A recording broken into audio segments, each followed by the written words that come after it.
In this episode of Compliance Into the Weeds, Tom Fox and Matt Kelly take a look at a recent CFPB circular regarding data protection and cybersecurity. Hello, everyone. Tom Fox back again with Matt Kelly for another episode of Radical Compliance. Today, we're going to take a look at the CFPB warning on data protection that Matt wrote about last week. So, Matt, first of all, welcome back. Hello, Tom. Good to be here. Matt, you and I have talked about data protection, data privacy a fair amount on this podcast. You write about this consistently. But my first question is, why is the CFPB issuing a warning on data protection, and why is it called a circular? This is an interesting item from the Consumer Financial Protection Bureau, the CFPB. Last week, they put out this piece of guidance. It is called a circular because it's not actually intended for compliance officers per se. It is more an internal document that the CFPB is circulating among its enforcement staff that they are more than happy to share with others, such as compliance officers and legal officers, what the CFPB's internal enforcement people are thinking about and their position on various issues, such as data protection. So what they did was they issued this circular about how proper safeguards for consumer data protection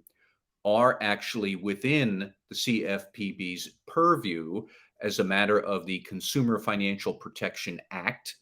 So that is a long-winded way of saying the CFPB now believes that if a company handling financial data or personal data for financial services firms, if they have poor data protection, that is going to expose the consumer to harm. So therefore, that company is liable for enforcement under consumer protection law as defined by the Consumer Financial Protection Act. There might be some listeners who will say, tell me something I don't know. Aren't financial firms supposed to protect consumer data? So yes, they are. Banks already do this under the Gramm-Leach-Bliley Act. This circular clearly is intended for all of the other related parties, third parties, covered entities that are providing services to the banks. So you do data storage, you do payroll, you do whatever else for a financial firm. If you are part of their covered entities, then you have to think about data protection safeguards in the same way the bank does. I suppose this could be analogous to, say, HIPAA with its protections for healthcare data. Who are the primary regulated entities under HIPAA? It's healthcare systems, but HIPAA has all these other covered entities and business partners where HIPAA protection rules extend out to them. Same concept applied to financial data and firms that are supplying services to financial firms and banks and whatnot. So if you are a covered entity, then you suddenly now have these new data protection obligations. Matt, there were 3 security controls discussed in the circular. And frankly, you and I have been discussing one or more of these for quite some time, and I have used some of these for almost 15 years. So you've been talking about multi-factor authentication for years. Password management at Halliburton in 2006, I had to change my password every 90 days. And then timely software updates has been around as long as there has been software. So why are we seeing a circular in 2022 on these 3, what should be pretty basic security measures? That is something that caught my eye. It was interesting that the CFPB actually outlined these 3 specific controls that you should have. Now, to be clear, the circular does not say thou covered entities must have these 3 controls. They define it more in the negative, that these are the sort of things that we would be expecting companies to have. And if they don't, then you are at, how did they phrase it? That might increase the risk that a firm's conduct triggers liability under the Consumer Protection Act. So that's a long-winded way of saying, if you want to avoid liability, then you really should have these 3 controls in place. And they are, Tom, as you had mentioned, multi-factor authentication, password management, and timely software updates. Now, again, the circular doesn't say How are you supposed to use them? It's not a very prescriptive, bright line thing. And that would vary from one covered entity to another, depending on what's the data that you have, what's the software you're using, what are the IT systems and process integrity controls you already have in place. They're not going to say something like every covered entity must have password updates every 30 days. Although I've seen that in a lot of financial firms, that kind of is emerged as the rule that you have to have a password of, what is it, 8 to 15 characters and updated every 30 or 60 days. But the circular doesn't specify that. It just says you should have that. You should also have multi-factor authentication, and you should have timely software updates. That would include, and this is something where the circular goes into a bit of detail on what a good use of this would actually look like. Again, they don't get into specifics, but more, here are the traits we'd expect to see. So, timely software updates would require you to have something like asset inventories, where you actually know what software apps you're running. Their dependencies, which is how does one bit of software interact with another? Let's say you use Workday for your HR and human capital software needs, but you use Workday for that, but occasionally it intersects with your critical data in your SAP system. So that's one dependency. How many dependencies do you have, and have you mapped them all out? Have you understood what the patch management processes are for all of these softwares, the systems that you're using? And for a lot of it, it's going to be you're not really using software you buy and install. These days, most businesses are running a lot of software on a rental basis from a third party provider. So you would need this provider of data storage, or Workday, the provider of HR software. How do they have updates? When do they get the updates? When they send me an update, how do I ensure that I'm actually getting it updated everywhere it needs to go? Am I testing that patch?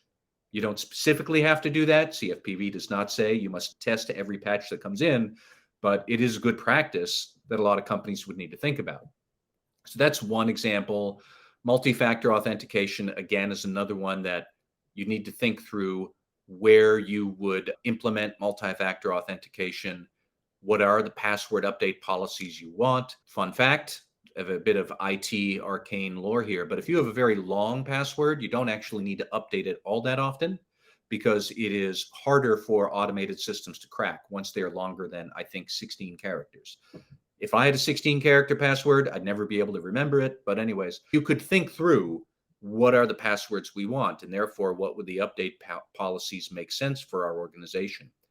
But anyways, if you don't have these three things, then the CFPB is saying if you have a breach, we will be more likely to go after you under civil liability, and you might face more penalties. So read between the lines. They're really telling firms serving banks and financial services sector, implement these three controls. That's the message. I never understood why people had the two children. Now I do. So you can get 16 characters in your, there you go. Matt, where do you think the two of the biggest components of an anti-corruption compliance program would fit around this? And I want to start with risk assessment, then go to the other side, which would be auditing or monitoring. Do we have organizations or individuals from the audit field who can do a risk assessment, and then after a program's put in place, successfully monitor or even audit it in your? Yeah, sure. If you are a sufficiently large organization where you might have not just an audit function, but specifically some IT auditors on staff within the internal audit function. And that would be their job, is to look specifically at cybersecurity risks in your IT system and try and map out where are these risks, how severe are they, and what would a good control be. Easy case in point might be something like you are a financial services firm, you sell insurance to consumers, and you do that by using an outside sales force of independent contractors, and they log into a portal to get the insurance firm, to get your juicy customer data and their sales leads. There's a big risk right there. If there were any intersection that would say multi-factor authentication every single time, that would be it. If you have an outside sales force logging into your corporate database, have multi-factor authentication right there. They might look at something like the password reset policies.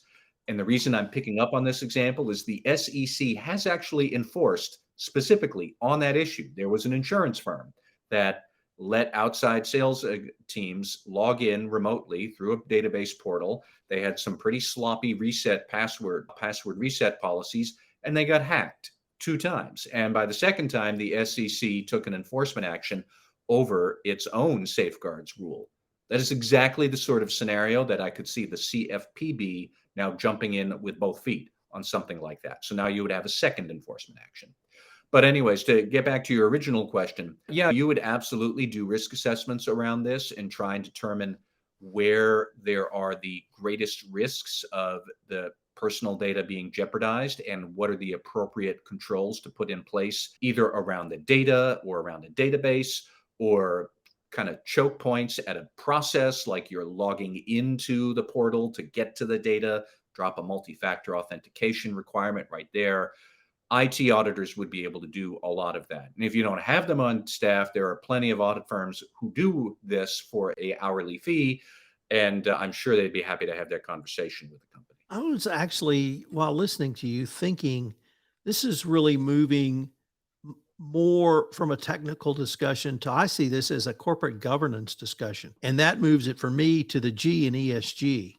Is this something that you think with this type of circular is going to allow a company to elevate this discussion so that the board starts demanding these minimum basic safety standards? One would certainly hope so. In fact, that kind of gets to if we want to treat IT security and cybersecurity risk issue, really what you'd be ideally the board and the CISO and say the head of sales at our hypothetical insurance firm. They would all sit down and say, do we really want to do this?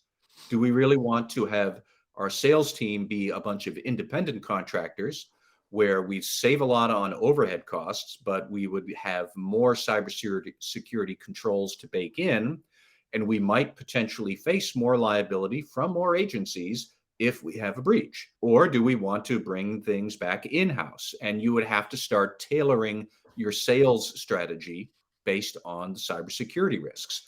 That is exactly to a T what the SEC wants companies to start talking more about in these annual cybersecurity disclosures that the agencies, they're going to adopt any day now. I don't know if it's this month or next month, but sometime soon.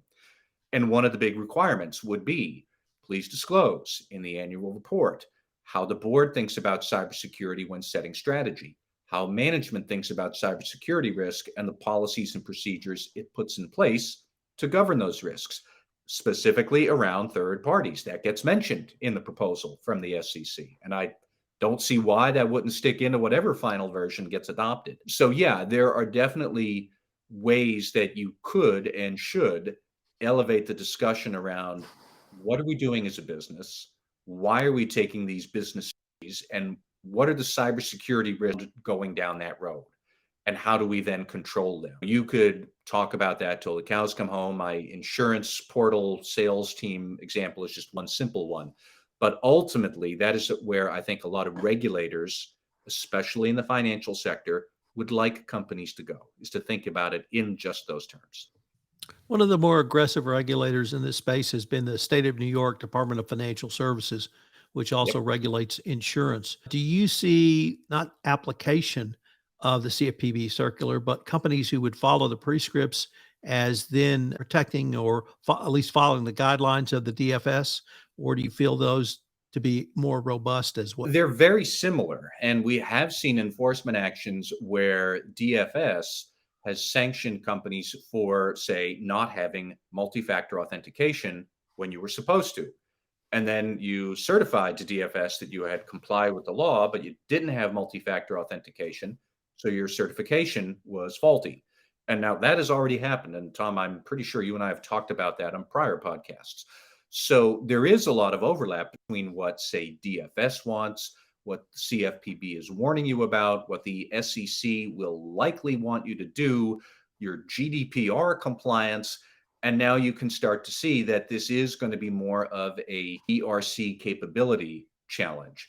Like in theory, you would have a tool that could map out all of the regulatory demands or suggestions from the CFPB, but you can map all of that out and you could find, Okay, there's about 19,000 different agencies that are stressing the importance of multi-factor authentication.